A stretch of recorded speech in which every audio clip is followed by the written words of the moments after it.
Assalamualaikum warahmatullahi wabarakatuh. Perkenalkan, nama saya Khairunisa, NIM 0701212098 dari kelas Sains Data Ilmu Komputer 3. Di sini saya akan menjelaskan penerapan sains data pada zaman sekarang.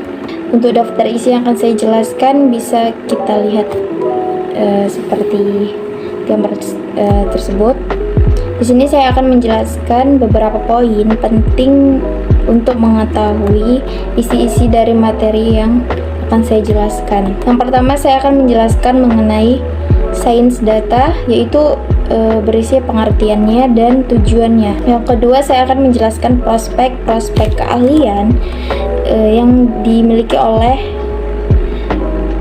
ahli dalam sains data. Yang ketiga, saya akan menjelaskan mengenai aspek-aspek penting dan relevan dengan berbagai bidang berdasarkan sumber yang saya cari. Yang keempat, saya akan menjelaskan teknologi apa saja dalam sains data yang sudah ada pada kehidupan zaman sekarang, yang sudah digunakan dalam kehidupan. Selanjutnya, saya akan menjelaskan mengenai poin pertama, yaitu sains data. Pengertian ilmu data. Sebelum saya menjelaskan pengertian sains data, saya akan menjelaskan terlebih dahulu apa itu pengertian ilmu data. Ilmu data adalah sebuah studi interdisipliner yang mengeksplorasi metode ilmiah dan cara mengekstraknya pengetahuan atau wawasan dari data klien di berbagai bentuk.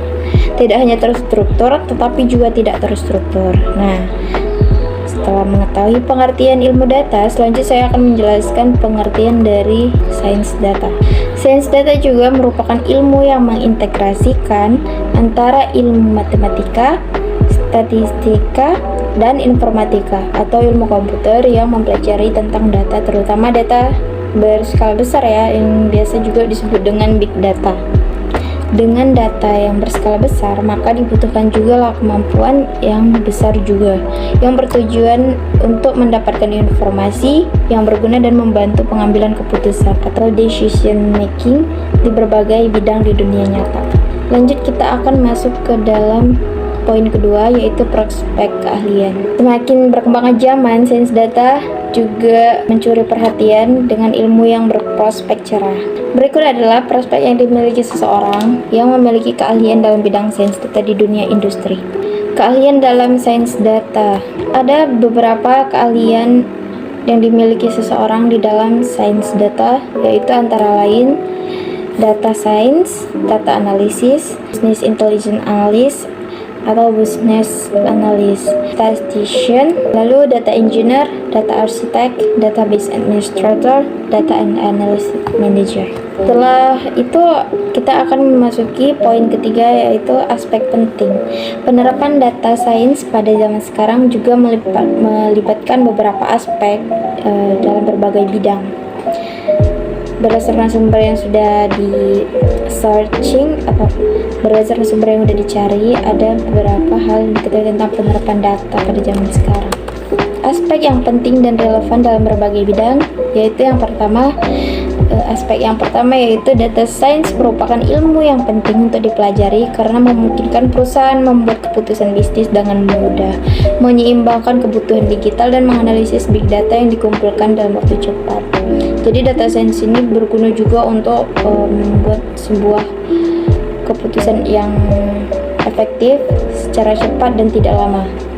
Aspek yang kedua juga saya akan jelaskan, yaitu mengenai ilmu data. Ilmu data adalah mempelajari data untuk mengekstrak wawasan yang bermakna bisnis, mengkombinasikan prinsip dan praktik dari berbagai bidang seperti matematika, statistika, kecerdasan buatan, dan teknik komputer untuk menganalisis data dalam jumlah yang besar. Yang ketiga yaitu penerapan data science membantu perusahaan untuk bertahan di era disrupsi teknologi dengan mengelola data, membuat kebijakan yang tepat, dan menentukan strategi yang efektif dan efisien.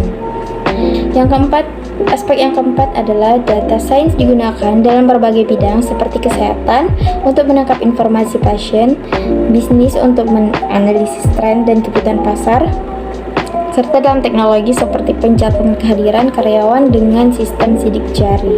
Lanjut poin keempat, yaitu teknologi sains data dalam perkembangan zaman. Pada perkembangan zaman saat ini, teknologi juga mengalami perkembangan yang sangat pesat. Salah satunya adalah penggunaan teknologi secara otomatis tanpa bantuan manusia. Sains data juga aspek penting yang digunakan ketika kita ingin menciptakan suatu teknologi. Berikut ada beberapa contoh penerapan teknologi sains data dalam kehidupan yang sudah ada pada kehidupan saat ini. Yaitu yang pertama, pencatatan kehadiran karyawan dengan sistem fingerprint. Jadi yang tadinya kita menggunakan sistem manual, sekarang hanya menggunakan sistem fingerprint, yang mana sistem tersebut akan mendata dan mencocokkan serta mengidentifikasi kesamaan pelajari, sehingga memungkinkan mesin untuk mencocokkan data dan menghitung kehadiran karyawan secara otomatis. Pencarian rute tercepat di via Google Maps. Google menggunakan data perjalanan penggunaannya untuk memberikan rekomendasi rute tercepat ke suatu tempat. Dengan semakin banyak pengguna yang melewati suatu tempat tersebut, rekomendasi menjadi semakin akurat. Yang ketiga yaitu mendeteksi kanker dari foto röntgen. Teknologi ini mengumpulkan data pasien yang terkena kanker untuk mendeteksi kemungkinan pasien menderita kanker berdasarkan data yang telah dipelajari. Dan yang keempat yaitu meningkatkan efisiensi pengelolaan air dan sanitasi. Data teknologi ilmiah digunakan mengoptimalkan penggunaan udara, memadukan kualitas udara dan sanitasi sistem, serta mengidentifikasi wilayah yang memerlukan beberapa perhatian khusus dalam mencapai tujuan pembangunan. Dengan penerapan teknologi sains data, pengetahuan dalam kehidupan, berbagai aspek seperti kehadiran karyawan, navigasi, kesehatan, dan pengelolaan sumber daya seperti air bersih dapat meningkatkan efisiensinya dan memberikan manfaat yang signifikan. Baiklah, materi telah selesai. Terima kasih telah mendengarkan penjelasannya. Terima kasih juga telah menonton. Wassalamualaikum warahmatullahi wabarakatuh.